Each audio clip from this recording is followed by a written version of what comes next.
The ship docked at Orbital Station Prometheus 7 just after midnight. Among the travelers walking through the arrival gates, there was a woman who moved like a shadow. She wore simple gray clothes, the kind that workers wore. Her hair was silver white, tied back in a plain knot. Her face was beautiful but tired, and her amber eyes looked at nothing and everything at the same time. Her name was Yuna, but that was not the name the galaxy once knew her by. For 400 years, she had been called the Dragon Empress, wife of Warlord Hyuk, the conqueror of 12 star systems. Armies had trembled at the sound of her name. Planets had surrendered rather than face her fire.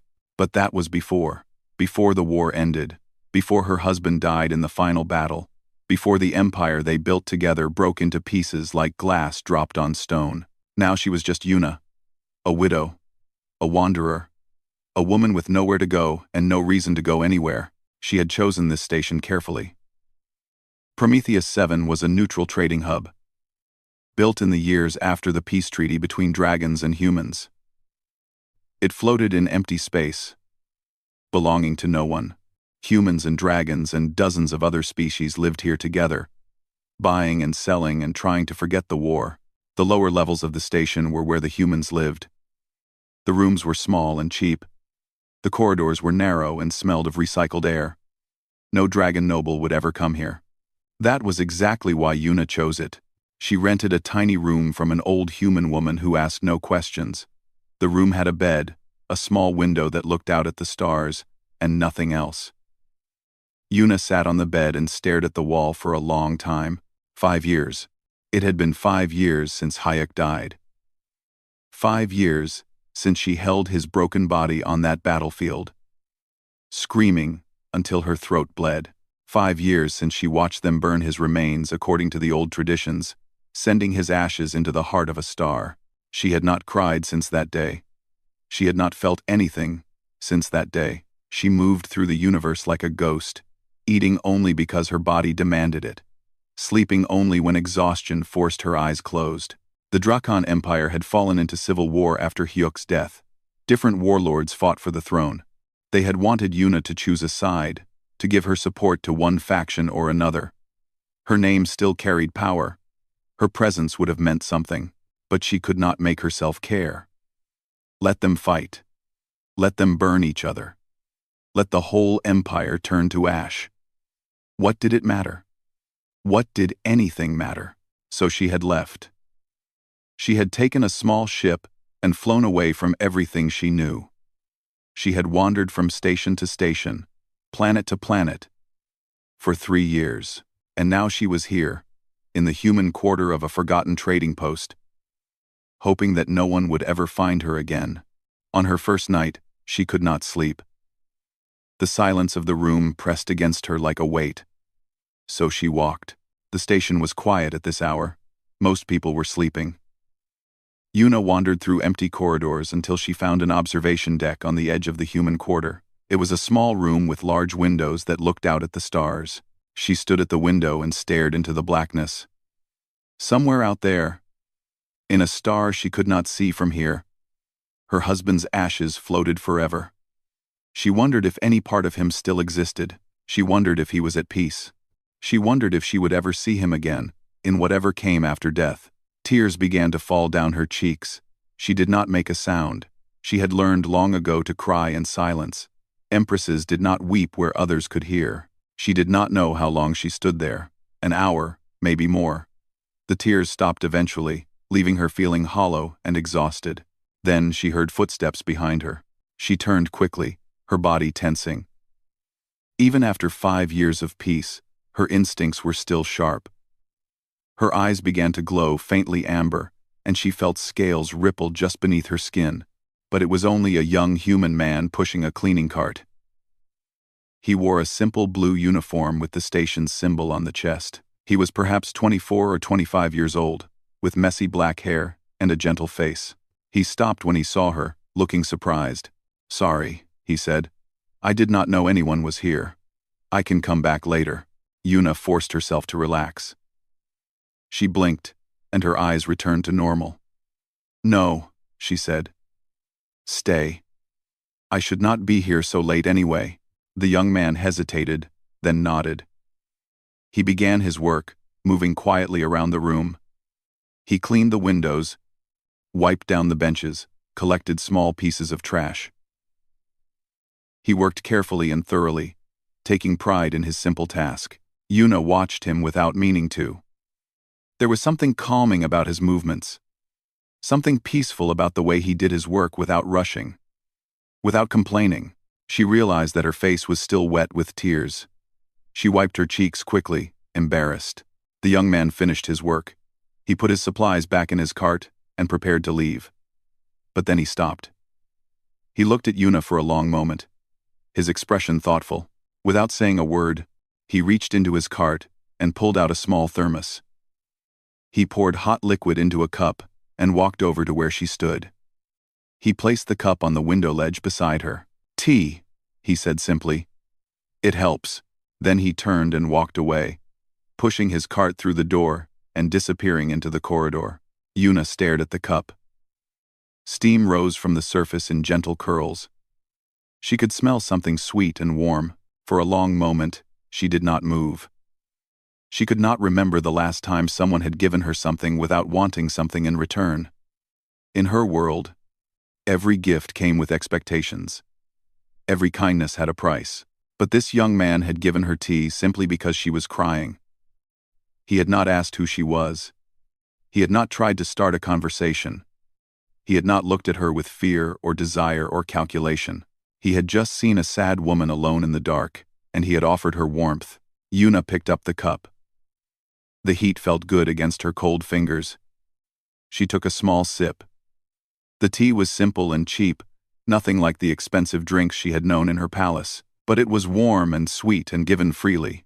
She stood at the window and drank the tea slowly, watching the stars.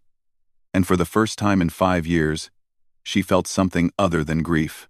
She felt curiosity. She wanted to know the name of the young man with the gentle face and the quiet kindness. She wanted to know why he worked as a cleaner on a forgotten station. She wanted to know how a human, a member of the species her people had tried to conquer, could show compassion to a stranger in the dark. She finished the tea and placed the empty cup on the ledge. Tomorrow night, she decided, she would return to this observation deck at the same hour. She wanted to see if he would come back too. Yuna returned to the observation deck the next night at the same hour. She told herself she was just restless. She told herself she simply liked the view of the stars, but deep inside, she knew she was hoping to see the young janitor again. He arrived at exactly 3 in the morning, pushing his cleaning cart through the door. When he saw her standing by the window, he smiled. "You came back," he said.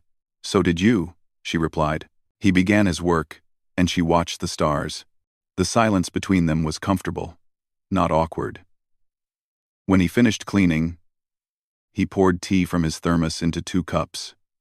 He gave one to her, and kept one for himself. "My name is Tejo," he said. "I am Yuna." They drank their tea together, looking out at the endless darkness of space. They did not talk much that first night, but it was enough. Over the following weeks, Yuna returned to the observation deck every night. Tejo was always there. They began to talk more, sharing small pieces of themselves. She learned that Tejo had worked on the station for 3 years. He cleaned the human quarter from midnight until morning. It was not exciting work, but he did not seem to mind. He talked about his job with simple satisfaction, describing how he liked making spaces clean and orderly. "There is something good about it," he said one night. "When I start, a place is dirty and messy. When I finish, it is clean. I can see that I did something useful.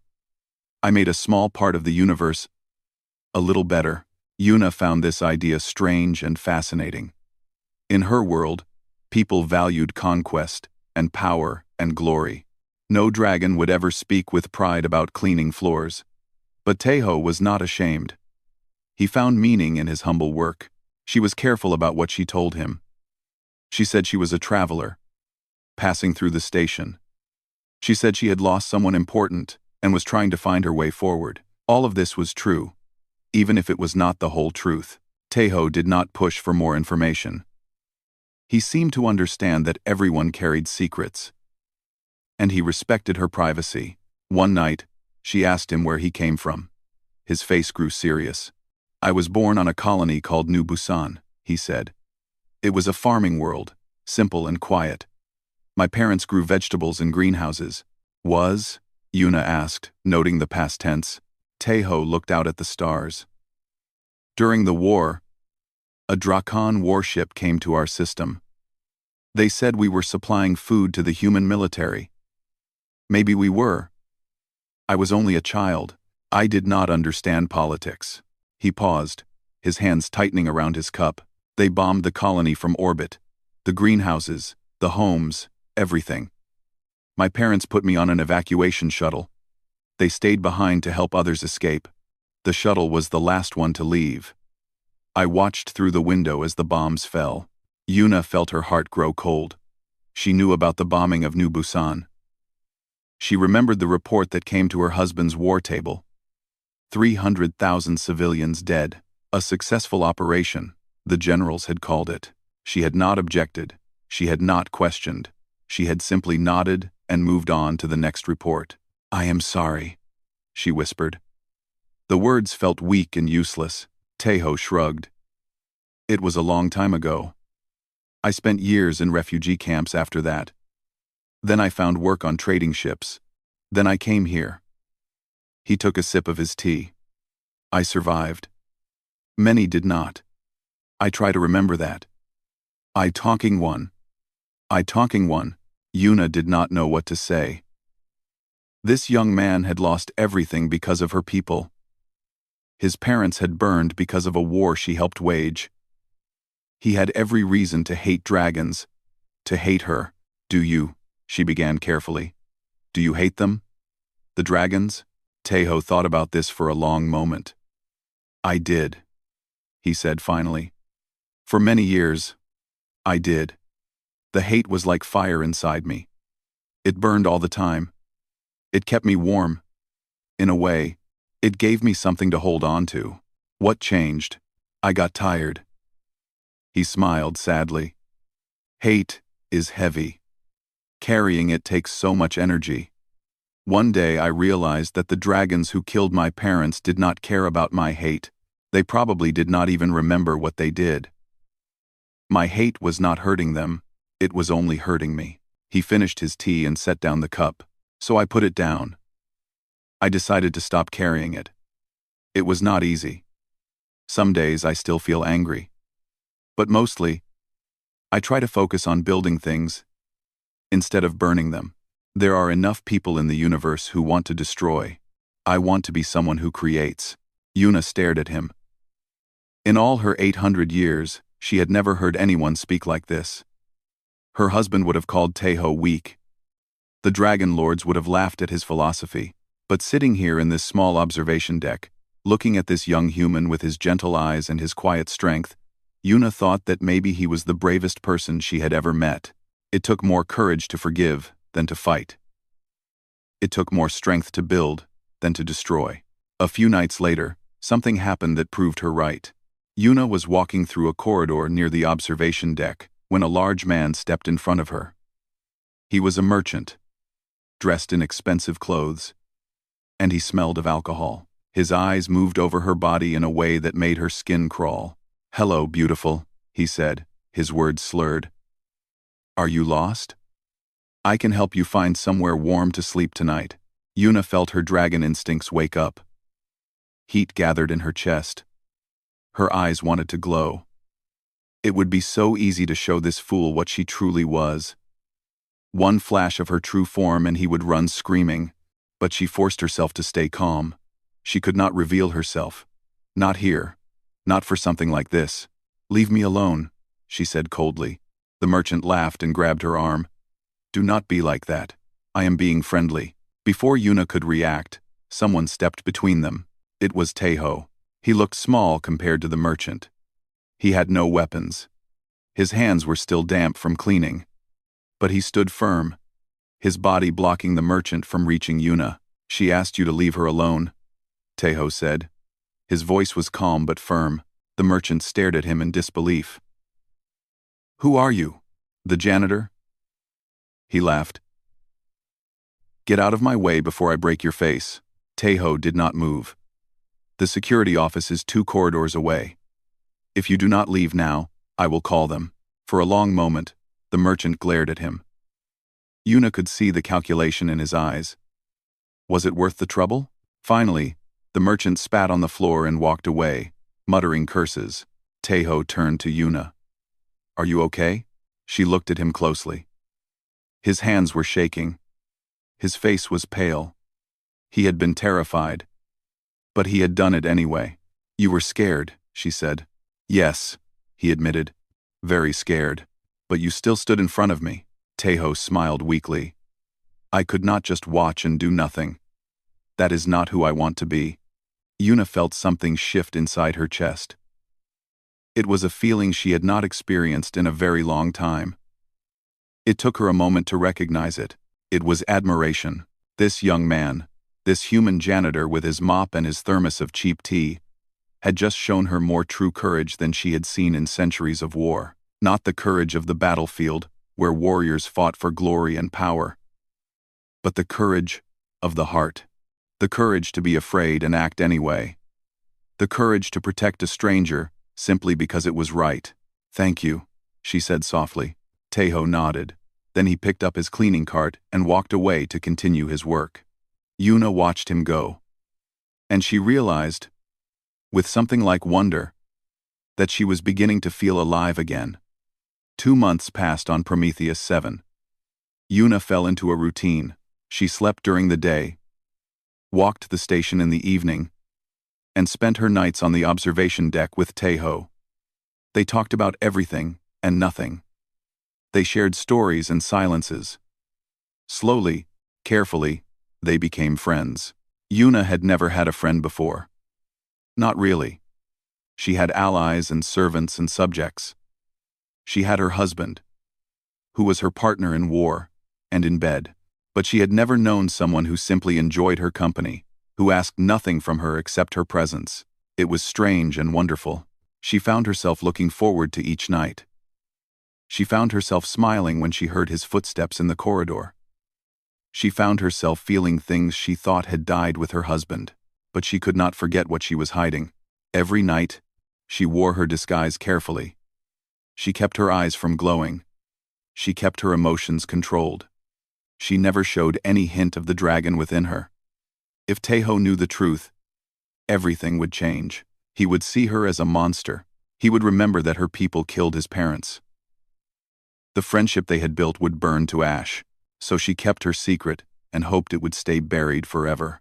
But the universe had other plans. It happened on a quiet night in the station's 3rd month of her stay. Yuna was in her room when she heard alarms begin to scream. Red lights flashed in the corridor.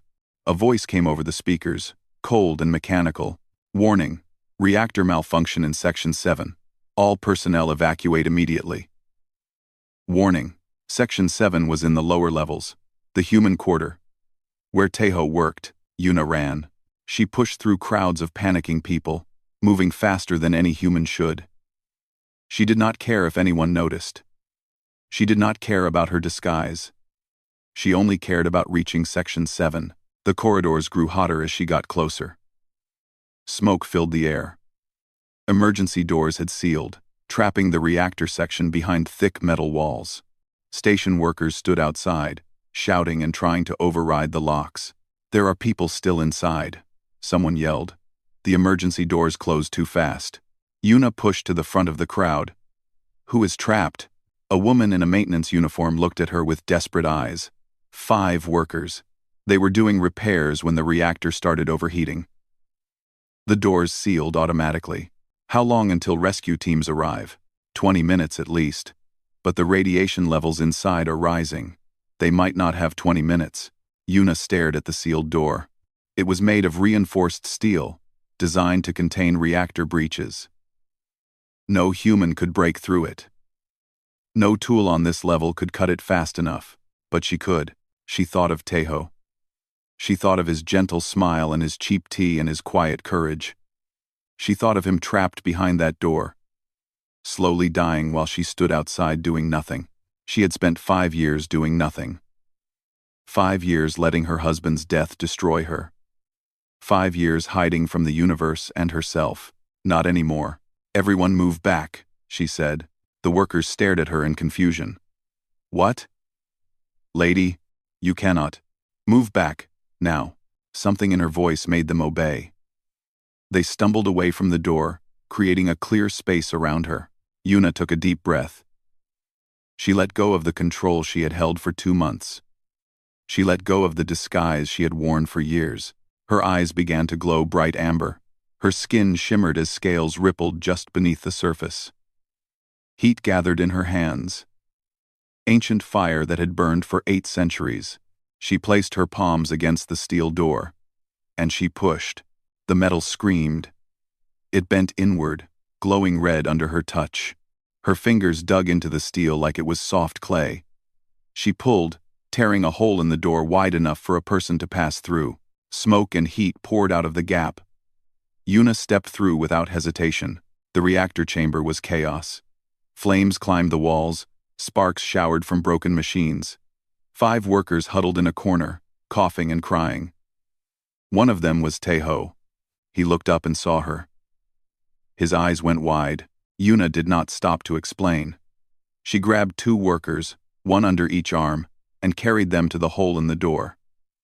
She pushed them through to safety. She went back for 2 more. Then she returned for Taeho. He was barely conscious, overcome by smoke. She lifted him easily, holding him against her chest like he weighed nothing. His eyes flickered open. He stared at her face, at her glowing amber eyes, at the scales visible on her neck and hands. Yuna? He whispered. Hold on, she said. She carried him through the hole and into the corridor. Medical teams had arrived, taking the rescued workers and rushing them to the station's hospital. Someone tried to take Taeho from her arms, but she held him tighter. I will carry him, she said. She walked through the station, ignoring the stares of everyone she passed. Her disguise was gone. Her secret was exposed. Everyone could see what she was now. But she did not care. Taeho was breathing in her arms. That was all that mattered. At the hospital, she finally let the doctors take him. They put him on a bed and attached machines to monitor his vital signs. They told her he would be fine. He just needed rest and clean air. Yuna sat beside his bed and waited. Hours passed. The station buzzed with news of the reactor accident and the mysterious woman who had torn through a steel door with her bare hands. Security officers came to ask questions. Yuna answered them shortly and told them to leave. They did. When Taeho finally woke, she was still there. He blinked, his eyes adjusting to the light. He turned his head and saw her sitting beside him. For a long moment, he simply looked at her. At her silver-white hair, at her amber eyes, still faintly glowing, at the scales that had not fully receded from her skin. You are one of them, he said quietly. A dragon. Yes. He was silent for a long time. Yuna waited for the fear to appear in his eyes. She waited for the hatred. She waited for him to call security and demand that this monster be removed from his room. Instead, he said, You saved us. Yes. Why? Yuna did not know how to answer. Because it was right? Because she could not bear to lose him? Because somewhere in the last 2 months, this young human janitor had become more important to her than anything else in the universe? I could not let you die, she said finally. I could not stand outside that door and do nothing while you burned. I have done nothing for too long. I have hidden from everything for too long. Taeho looked at her. His expression was unreadable. Who are you really? Not just your name. Who are you? Yuna took a deep breath. The truth was heavy, but she was tired of carrying lies. My name is Yuna. I am 847 years old. I was born on the dragon homeworld before humanity ever reached the stars. For 400 years, I was married to Warlord Hyuk. You know that name. Everyone knows that name. He was the conqueror, the destroyer, the dragon who burned human worlds. I was his empress. I stood beside him through centuries of war.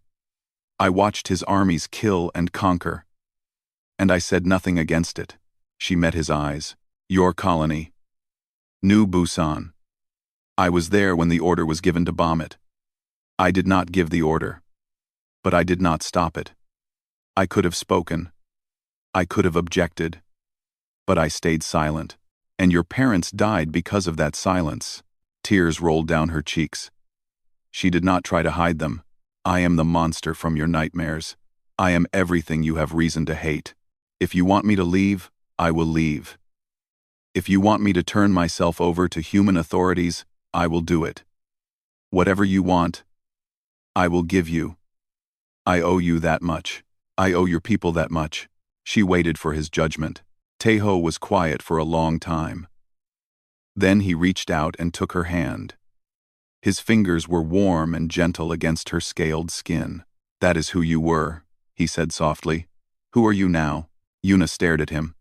No one had ever asked her that question before. I do not know, she whispered.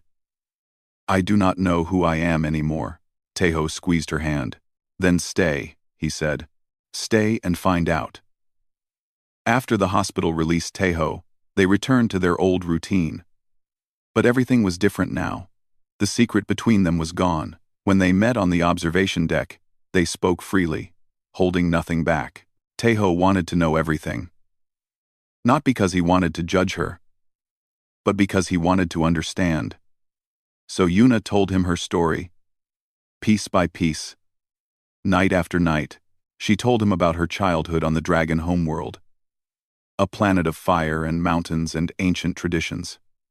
She told him about learning to shift her form, the painful process of first transformation, the freedom of flying through volcanic clouds with wings that stretched wide enough to block the sun.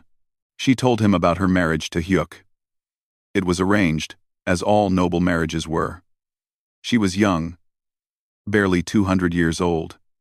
He was already a great warrior, famous for his conquests. She had been terrified of him at first. He was not gentle, she said, staring out at the stars. He was hard and fierce and driven by ambition. But he was also honest. He never pretended to be something he was not. He told me on our wedding night that he would conquer the galaxy, and he wanted me beside him as he did it. Did you love him? Teho asked. Yuna thought about this for a long moment. I learned to love him. It took many years. He was not an easy man to love. But I saw things in him that others did not see. His loyalty to his people, his dedication to his vision, his strange moments of tenderness when we were alone. She paused, her voice growing soft. When he died, I felt like half of myself was torn away. 400 years we were together. 400 years of war and triumph and loss. And then he was gone, and I did not know how to exist without him. Teho listened without interrupting. When she finished, he said, You must miss him very much. I do. I always will. Yuna looked at him. But I am beginning to understand that grief does not have to destroy me. I spent 5 years letting his death hollow me out. I became a ghost, drifting through the universe with no purpose. Meeting you. It woke something up inside me. You showed me that life can still have meaning, even after terrible loss. In return, Teho shared more of his own story. He told her about the refugee camps after New Busan was destroyed. Thousands of survivors crowded into temporary shelters, waiting for food and medicine that never came fast enough. Children crying in the night, old people dying quietly in corners because there were not enough doctors. He told her about the anger that burned inside him during those years. He had nightmares about dragons every night. He would wake up screaming, seeing flames, hearing his mother's voice telling him to run. The other refugees looked at him with pity, which only made him angrier. I wanted revenge, he admitted. I dreamed about joining the military, becoming a soldier, killing as many dragons as I could. I wanted to make them pay for what they did. What stopped you? Yuna asked. Teho smiled sadly. A woman in the camp. Her name was Grandmother Suk. She was not actually my grandmother, but everyone called her that. She had lost her entire family in the bombing. Husband, children, grandchildren. All gone. He looked down at his hands. One night I was raging about revenge, talking about how I would make the dragons suffer. Grandmother Suk listened until I finished. Then she said something I have never forgotten. What did she say? She said, Boy, Hatred is a fire. It feels warm at first. It gives you energy. But if you let it burn too long, it will consume everything you are. The dragons already took your family. Do not let them take your soul too. Teho was quiet for a moment. She died a few months later. Sickness took her. But her words stayed with me. It took many more years before I truly understood what she meant. But eventually, I did. And I made a choice. I chose to be someone who creates instead of destroys. Someone who cleans up messes instead of making them. Yuna felt tears in her eyes. She sounds like a wise woman. She was. She had every reason to be bitter and hateful. But she chose kindness instead. That takes real strength. They sat in comfortable silence, watching the stars rotate slowly past the window. I have been thinking, Yuna said finally, about what you asked me in the hospital. Who I am now. And I spent 800 years being the Dragon Empress. I was fierce and proud and powerful. I helped my husband build an empire on blood and fire. I thought that was strength. I thought conquest was the highest purpose a dragon could achieve. She turned to face him. But watching you these past months, I have learned something. There is another kind of strength. The strength to be gentle. The strength to forgive. The strength to find meaning in small acts of kindness, instead of great acts of war. She reached out and took his hand. I do not know who I am yet, but I know who I want to become. I want to become someone more like you. Teho's eyes widened. Like me? I am just a janitor. You are the bravest person I have ever known, Yuna said firmly. You lost everything, and you chose to build instead of burn. You faced a man twice your size to protect a stranger. You learned that I am a dragon, that my people killed your parents, and instead of hating me, you asked who I want to be. She squeezed his hand. My husband conquered 12 star systems. He commanded fleets and armies. He was feared across the galaxy. But he could never have done what you do every day. He could never have put down his hate. He could never have chosen peace over war. Teho was quiet for a long time. When he spoke, his voice was thick with emotion. You know, when I was young, I used to think that dragons were all monsters. Evil creatures who only wanted to destroy. The stories we told in the camps were full of dragon villains. Cruel and heartless and inhuman. He looked at her with gentle eyes. But you are not a monster, Yuna. You have done terrible things. You have been part of terrible things. But you are not your past. You are what you choose to do next. And what you are choosing now. It is good. It is beautiful. Yuna felt something crack open inside her chest. A wall she had built around her heart, a wall of guilt and grief and self-hatred, began to crumble. I do not deserve your kindness, she whispered. Maybe not, Teho said. But kindness is not about deserving. It is about giving. Grandmother Suk taught me that. He smiled at her, warm and genuine. So let me give it to you. Let me be your friend. Let me help you become whoever you want to be. You do not have to carry your past alone. For the first time in 5 years, Yuna felt hope bloom in her chest. Real hope. Not the cold duty that had sustained her as Empress. Not the numb survival that had kept her moving after Hugh's death. But true, living hope. Maybe she could become something new. Maybe her story was not finished. Maybe, with this gentle human beside her, she could learn what it meant to truly live. She held his hand tightly and watched the stars spin past the window. And for the first time in centuries, she let herself imagine a different kind of future. 3 more months passed. Yuna's life had transformed into something she never expected. She spent her days resting in her small room, reading human books she borrowed from the station library. She spent her nights with Teho, talking and laughing, and learning what it meant to be happy. The station's people had learned that a dragon lived among them. At first, there was fear. Families kept their children inside. Security officers watched her with suspicious eyes. Some merchants refused to serve her. But Yuna did not fight back. She did not demand respect. She simply lived quietly, causing no trouble, helping where she could. When a cargo handler struggled with heavy boxes, she lifted them easily. When a child fell and scraped her knee, Yuna carried her to the medical bay. Small acts, quiet kindnesses. Slowly, the fear began to fade. People nodded to her in corridors. Shop owners started accepting her money. One day, an old human woman stopped her and said, "Thank you for saving those workers in the reactor accident. My son was one of them." Feng Mei create subscribe to peace. Yuna did not know what to say. She was not used to gratitude from humans, so she simply nodded and walked away, feeling strange warmth in her chest. But peace never lasts forever. The warning came on a cold station night. Yuna was on the observation deck with Taeho when the station's speakers crackled to life. "Attention all personnel. Unidentified vessels approaching.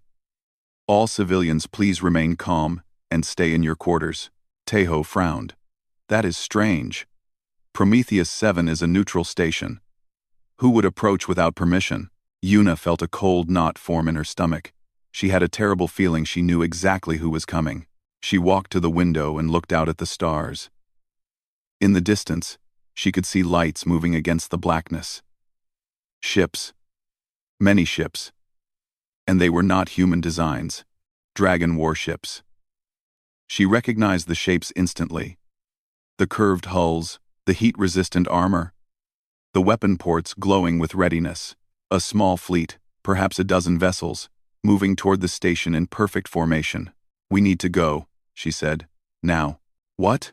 Why? Who are they?" Before Yuna could answer, the station's speakers came alive again. But this time, it was not the station's voice. It was a dragon speaking the common tongue. His words broadcast across every channel. "This message is for the one who calls herself Yuna. I know you are on this station. I am Lord Kangmin of the Third Fleet. I have come to bring you home." Taeho stared at Yuna. "Who is that?" Yuna closed her eyes. "Someone from my past. Someone I hoped would never find me." She remembered Kangmin. He had been a young warrior when Hyuk was alive, ambitious and hungry for power. After the empire fell into civil war, he had risen quickly, building a faction of loyal followers who dreamed of restoring dragon dominance over the galaxy. He needed legitimacy, and there was no better legitimacy than the Dragon Empress herself. The message continued. "Prometheus 7, I give you 1 hour. Surrender the Lady Yuna to my custody, and I will leave in peace. Refuse, and I will be forced to take more direct action. I do not wish to harm civilians, but I will do what I must." The speakers went silent. Alarms began to sound across the station. People ran through the corridors in panic. Security officers tried to maintain order, but everyone knew the truth. The station had no military fleet. Its defenses were designed for pirates and smugglers, not dragon warships. If Kangmin attacked, thousands would die. Taeho grabbed Yuna's arm. "What do we do?" Yuna's mind was racing. She could surrender. Go with Kangmin. Become his puppet empress, legitimizing his conquest. The thought made her sick. She would be betraying everything she had learned in the past months. She would be abandoning who she wanted to become. But if she refused, innocent people would die. Taeho would die. "Come with me," she said. "I need to think." They hurried through the chaotic corridors to Yuna's room. She paced back and forth while Taeho watched with worried eyes. "You cannot surrender to him," Taeho said. "I can see it in your face. Going with him would destroy you. But if I do not, he will destroy this station. He will kill everyone. He will kill you. Then we fight." Yuna laughed bitterly. "Fight? With what?" The station security could not stop one dragon warship, let alone 12. And Kangmin has soldiers aboard those ships. Warriors trained for combat. Then what do we do? Yuna stopped pacing. A terrible idea was forming in her mind. Dangerous. Possibly suicidal. But it might work. "There is one thing I can do," she said slowly. "Dragon law has traditions. Ancient customs that even someone like Kangmin must respect. or lose the loyalty of his followers. What traditions? Single combat. A challenge for leadership. If I challenge Kangmin directly, he cannot refuse. His warriors would see refusal as cowardice. They would abandon him. Taeho's face went pale. You want to fight him alone? But he is a warlord. He has spent years conquering and killing. I am 800 years old, Yuna said. I have fought in more battles than Kangmin has seen sunrises. I trained beside Hyuk himself, the greatest warrior our people ever produced. She paused. But you are right to be worried. Kangmin is young and strong. I have not fought seriously in 5 years, and if you lose, you die. Yes, Taeho was silent for a long moment. Then he stepped forward and took her hands in his. If you go with him, you will survive, he said quietly. You will live. Maybe not happily. Maybe as a prisoner in a golden cage. But you will be alive. Yuna looked into his eyes, those gentle human eyes that had shown her so much kindness. I do not want to just survive anymore, she said. I want to live. Really live. I want to choose my own path. I want to become someone I can be proud of. She reached up and touched his face. I want to stay here, with you. With this strange new life I am building. I will not let Kangmin take that away from me. Taeho's eyes filled with tears. Then fight. Fight for yourself. Fight for your freedom. Fight for us. Yuna leaned forward and pressed her lips against his. The kiss was soft and warm and full of everything she could not put into words. All the gratitude. All the hope. All the love that had been growing inside her for months. When they pulled apart, Taeho was smiling through his tears. I never thought I would kiss a dragon, he said. Yuna laughed. It felt strange and wonderful. We are quite a pair. Yes, we are. She squeezed his hands one more time. Then she turned and walked toward the door. Where are you going? Taeho called after her. To the main hangar, she said. It is time to remind Kangmin who I am. She did not look back. She could not afford to. If she looked at Taeho's face again, her courage might fail. Instead, she walked forward, toward the battle that would decide her future. The main hangar of Prometheus 7 was the largest open space on the station. It stretched hundreds of meters in every direction. A vast chamber designed to hold cargo ships and trading vessels. Tonight, it was empty, except for a small shuttle bearing the markings of Lord Kangmin's fleet. Yuna walked into the hangar alone. Her footsteps echoed in the silence. She had changed from her simple gray clothes into her old traveling robes, dark silk that flowed like water around her body. Her silver-white hair hung loose down her back. Her amber eyes glowed faintly in the dim light. She looked like what she was, a dragon noble, an empress, a warrior of 8 centuries. Kangmin was waiting for her. He stood before his shuttle with a dozen soldiers at his back. He was young by dragon standards, perhaps 300 years old.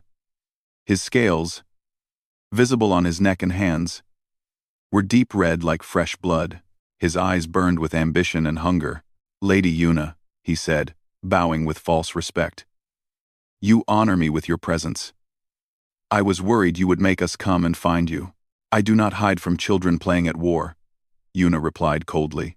Kangmin's smile flickered. I am no child. I have conquered 7 systems since the Empire fell. My fleet grows stronger every month. Soon, I will reunite our people under proper dragon rule, and you need me to do it. My name, my legacy, the weight of my marriage to Hyuk. Yuna shook her head. I am not a prize to be claimed. Kangmin, I am not a tool for your ambition. You are the Dragon Empress. Your place is beside whoever leads our people. Hyuk is dead. His empire is dust. It is time for you to accept reality and take your proper position at my side. Yuna felt cold fury rising in her chest. My proper position? You dare speak to me of proper positions? I was burning enemies before your grandfather was born. I stood beside the greatest warlord our species has ever known. And you, a young fool with a dozen ships, think you can command me? She stepped forward, and her eyes blazed brighter. I challenge you. The words rang through the hangar. Kang Min's soldiers shifted uneasily. They knew what those words meant. Every dragon did. The ancient rite of single combat. Yuna continued. You and I. Dragon against dragon. If you win, I will go with you willingly. I will be your empress. Your symbol, whatever you want. But if I win, you will leave this station in peace. You will renounce your claim to leadership, and you will never trouble me again. Kang Min stared at her. For a moment, she saw fear flicker in his eyes. He had not expected this. He had expected her to be weak, broken, easy to control, the grieving widow who had wandered the stars for 5 years, but Yuna was not that woman anymore. If you refuse, she added, your soldiers will know you are a coward. They will whisper about it. They will wonder if their lord is truly fit to lead. Can you afford that? Kang Min, can you afford to be the dragon who ran from an old widow? The trap was perfect. Kang Min had no choice. If he refused, his reputation would be destroyed. His followers would abandon him within months. He knew it. She could see the realization in his face. Very well, he said finally. I accept your challenge. We fight in the old way. Dragon against dragon. No weapons. No tricks. Just fire and claw and strength. He turned to his soldiers. Clear the hangar. This matter will be settled according to our ancient laws. The soldiers retreated to the edges of the vast room. Yuna could see station security personnel watching from the control booth above, their faces pale with fear. She and Kang Min walked to the center of the hangar, facing each other across 20 meters of empty space. Are you ready to die, old woman? Kang Min asked. Yuna did not answer with words. She transformed. It had been 5 years since she took her true form. 5 years since she let the dragon inside her emerge. The change swept through her body like fire. Her bones shifted and grew. Her skin rippled with scales. Her back split open as massive wings unfurled. In seconds, she stood in her full glory. A dragon, 40 meters long, covered in scales the color of obsidian. Her eyes burned like twin suns. Her claws dug furrows in the metal floor. When she opened her mouth, heat poured out like breath from a volcano. Kang Min transformed as well. His dragon form was smaller than hers but younger, faster. His crimson scales gleamed like polished rubies. He roared, and flames shot toward the ceiling. Then they fought. Kang Min attacked first, lunging with claws extended. Yuna dodged and struck back with her tail, catching him across the side. He spun and breathed fire at her face. She raised a wing to shield herself. Feeling the heat scorch her scales, they crashed together in the center of the hangar. A tangle of teeth and claws and rage. Kang Min was strong and quick, as Yuna had expected, but he was also arrogant. He left openings in his defense. He committed too fully to his attacks. Yuna had learned patience in 800 years of war. She let him come to her. She let him wear himself down with aggressive strikes. She took wounds, small cuts and burns that stung but did not cripple, and she waited. The moment came when Kang Min overextended, lunging for her throat with his jaws open wide. Yuna twisted aside at the last instant and brought her claw down on the back of his neck, driving him into the floor. Before he could recover, she was on top of him, pinning him with her weight. Her teeth closed around his throat, not biting, just holding. One bite, and she would tear his head off. Yield, she growled, her voice like thunder. Kang Min struggled, but he could not break free. His eyes were wild with fear and fury. I am stronger than you, Yuna said. I am older than you. I have forgotten more about combat than you will ever learn. This fight was over before it began. She tightened her grip slightly, and he felt her teeth press against his scales. Yield, she repeated. Or die. Those are your only choices. For a long, terrible moment, Kang Min was silent. Then she felt his body go limp beneath her. I yield, he whispered. Yuna released him and stepped back, allowing him to rise. He stood on shaking legs, his crimson scales scorched and bloodied. He had lost. Everyone had seen it. "You will leave this station," Yuna said. "You will tell your followers that the Dragon Empress has no interest in your petty wars. And you will remember this day. Remember that when you came for me, I broke you." She turned her back on him, the ultimate gesture of contempt. Kangmin limped toward his shuttle. His soldiers helped him aboard, their eyes downcast with shame. Within minutes, the shuttle had departed.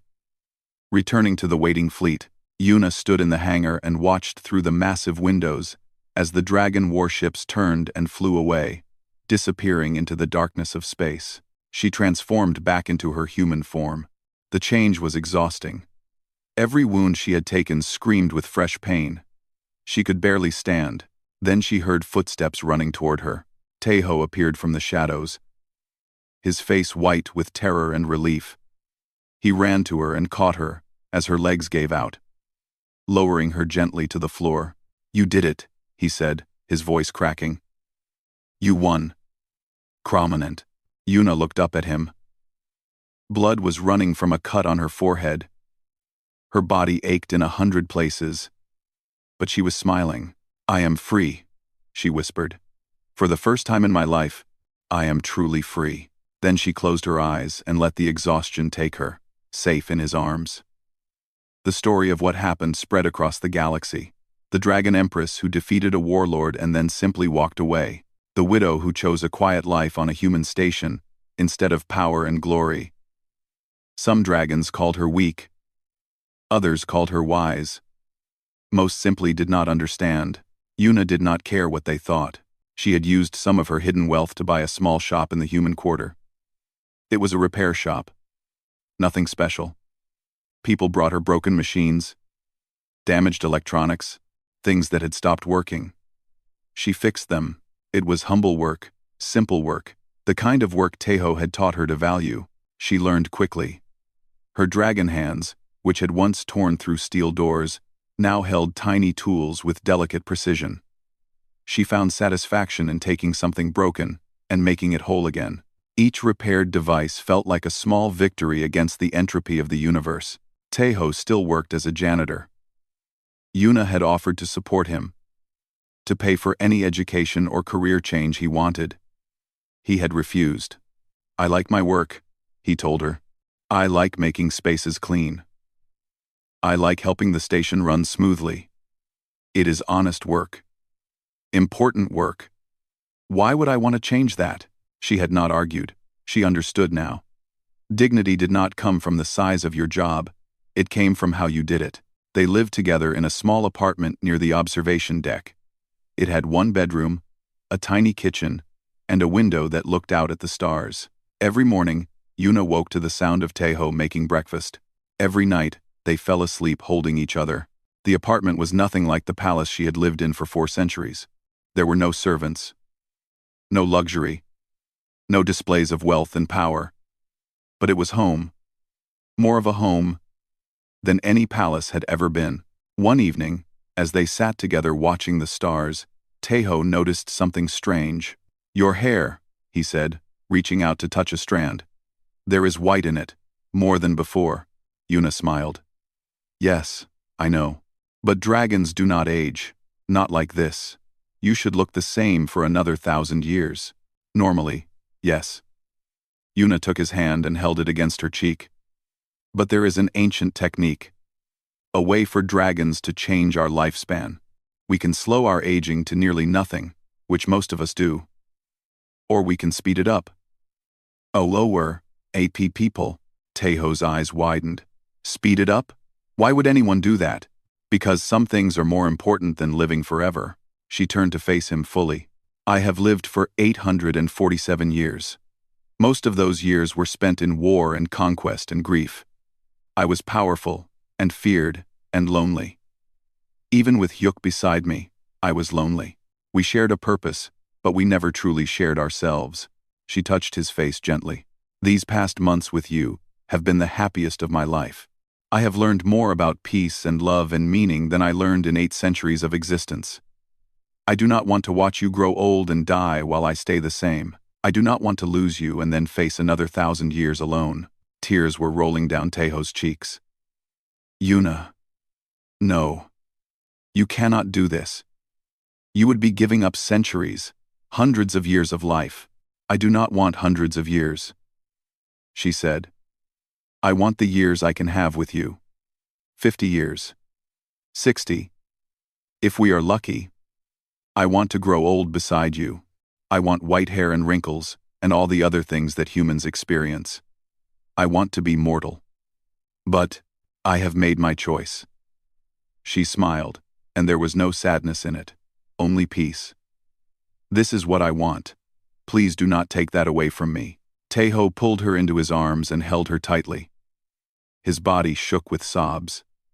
She held him back, stroking his hair, letting him grieve for the centuries she was giving up. When he finally pulled back, his eyes were red but his expression was determined.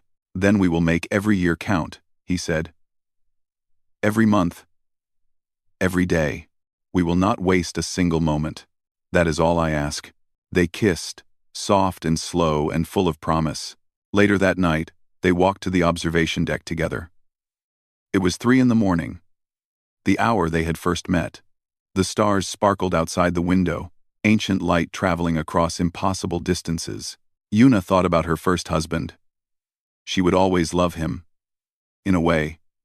He had been her partner for 4 centuries. He had shaped who she became. His death had broken her, but Taeho had helped her put the pieces back together. Not the same pieces, arranged in the same way. Something new, something better. What are you thinking about? Taeho asked. The future. Yuna said. I spent so many years looking backward, remembering the past, grieving what was lost. But now, for the first time, I am excited about what comes next. What comes next? Yuna smiled. I do not know. That is what makes it exciting. We will discover it together. She leaned against him, feeling his warmth against her side. He wrapped an arm around her shoulders, holding her close. You know, he said. When I first saw you on this observation deck, crying in the dark, I almost walked away. I thought you wanted to be alone. Why did you stay? Because I saw someone who was hurting. And I thought, maybe a cup of tea would help. It seemed like such a small thing. I never imagined it would lead to this. Yuna laughed. Small things can change the universe. A cup of tea. A moment of kindness. A choice to be gentle instead of harsh. She looked up at him. You taught me that. I think we taught each other. They stood together in comfortable silence, watching the stars slowly wheel past the window. Somewhere out in the galaxy, dragon warlords were still fighting for power. Wars were still being waged. Planets were still burning. The universe continued on its chaotic path, full of violence and fear and ambition. But here, on a small trading station in the middle of nowhere, 2 people had found peace. A dragon who had chosen to become mortal. A human who had chosen to forgive. They had both been broken by war. They had both lost everything that mattered. But instead of letting that destruction define them, they had built something new from the ashes. It was not a grand destiny. It would not be remembered in history books or sung about in songs. It was just a quiet life, shared by 2 people who loved each other. But sometimes, Yuna thought, that was enough. Sometimes, that was everything. The stars continued to shine. The station continued to turn. And in the observation deck, a dragon and a janitor held hands and watched the universe together, grateful for every moment they had been given. This was not the ending Yuna had ever imagined for herself. It was better.